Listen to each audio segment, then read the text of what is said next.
বিপর্যয়ের ভয়ঙ্কর ছবি আপনাদের সামনে তুলে ধরলাম। এবার প্রসঙ্গ মার্কিন শুল্ক। ভারতীয় পণ্যের ওপর শুল্ক দ্বিগুণ করেছে আমেরিকা। ভারতীয় পণ্যে আরও 25% শুল্ক বাড়ালেন ট্রাম্প। রাশিয়ার থেকে তেল কেনার মাসুল ভারতের ওপর শুল্ক বেড়ে হলো 50%। আজ থেকেই কার্যকর 25% শুল্ক। 27 আগস্ট থেকে কার্যকর হবে আরও 25, অর্থাৎ মোট 50% শুল্ক আরোপ।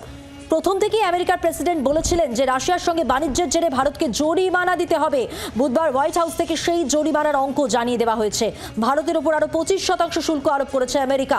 মোট শুল্কের পরিমাণ দাঁড়িয়েছে 50%। আর এবার থেকে ভারতীয় পণ্য আমেরিকায় রপ্তানি করতে গেলে এই পরিমাণ বাড়তি শুল্ক দিতে হবে। এবং যেটা জানা যাচ্ছে, এই সংক্রান্ত এক্সিকিউটিভ অর্ডারে ট্রাম্প বুধবার স্বাক্ষরও করেছেন। আগামী 27 আগস্ট থেকে কার্যকর হবে। ভারতীয় পণ্যের ওপর শুল্ক দ্বিগুণ করে দিল আমেরিকা। এর আগে ভারতের পণ্যের ওপর 25% শুল্ক আরোপ করেছিল আমেরিকা। সেই ঘোষণাতেই ট্রাম্প ভারত ও রাশিয়ার বাণিজ্য নিয়ে অসন্তোষ প্রকাশ করেছিলেন। বলেছিলেন যে ভারত রাশিয়া থেকে খনিজ তেল এবং অস্ত্র কেনা চালিয়ে গেলে আগামী দিনে তাকে জরিমানা আরও দিতে হবে। এবং সেই কথা মতোই আরও একবার আরও 25% শুল্ক বাড়ানো হলো। মোট 50% শুল্ক ভারতীয় পণ্যের ওপর।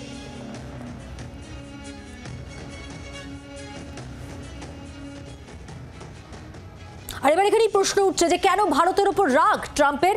রাশিয়ার থেকে তেল কেনে চীন সহ অন্যান্য অনেক দেশ, তাহলে শুধুমাত্র ভারতের ওপর কেন মার্কিন খাড়া? সবে মাত্র 8 ঘন্টা হয়েছে। আপনারা অনেক কিছু দেখতে পাবেন, আপনারা আরও নিষেধাজ্ঞা দেখতে পাবেন। কে বলেছেন? Donald Trump. ডোনাল্ড ট্রাম্পের এই মন্তব্যের পর কিন্তু জল্পনা আরও তীব্র হয়েছে।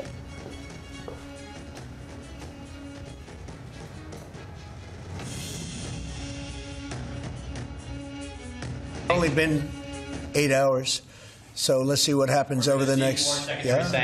You're going to see a lot more. So this is a taste of You're going to see a lot more. You're going to see so much secondary sanctions. আর এবার ভারত কি বলছে? ট্রাম্পের শুল্ক ঘোষণায় কড়া বিবৃতি নয়াদিল্লির। রাশিয়া থেকে তেল আমদানির জন্য আমেরিকা ভারতকে টার্গেট করেছে। আমাদের আমদানি বাজারের ওপর নির্ভর করে। 140 কোটি ভারতীয় সুরক্ষা নিশ্চিত করেই এই আমদানি। আর এটা খুবই দুর্ভাগ্যজনক। ভারতের ওপর অতিরিক্ত শুল্ক চাপিয়েছে আমেরিকা, এমন কাজের জন্য অতিরিক্ত শুল্ক যা অন্য দেশও জাতীয় স্বার্থে করে থাকে। অন্যায়, ব্যাখ্যাহীন, অযৌক্তিক মার্কিন এই পদক্ষেপ। জাতীয় স্বার্থ রক্ষার জন্য যা করণীয় করবে ভারত, বিবৃতি দিয়ে জানিয়েছে বিদেশ মন্ত্রক। আন্তর্জাতিক সম্পর্ক বিশেষজ্ঞ অনিক চট্টোপাধ্যায় কি বলেছেন এ প্রসঙ্গে শোনাবো আপনাদের। ট্রাম্পের আরেকটা উদ্দেশ্য আছে। সেই উদ্দেশ্যটা হলো ভারত মার্কিন বাণিজ্য চুক্তি, আমেরিকার পছন্দ মতো সেই বাণিজ্য চুক্তিতে ভারতকে দিয়ে সই করিয়ে নেওয়া, অর্থাৎ সেই বাণিজ্য চুক্তি সম্পাদন করা আমেরিকার পছন্দ অনুসারে। এবং আমেরিকার বিভিন্ন বহুজাতিক সংস্থা যাতে ভারতের কৃষি এবং দুগ্ধজাত পণ্যের বাজারে যাতে ঢুকতে পারে, সেইটা কিন্তু চাইছেন ট্রাম্প। আবার এদিকে ভারতের প্রায় 50% লোক এই কৃষি এবং দুগ্ধজাত পণ্যের ওপর তাদের জীবন ও জীবিকা নির্ভর করে।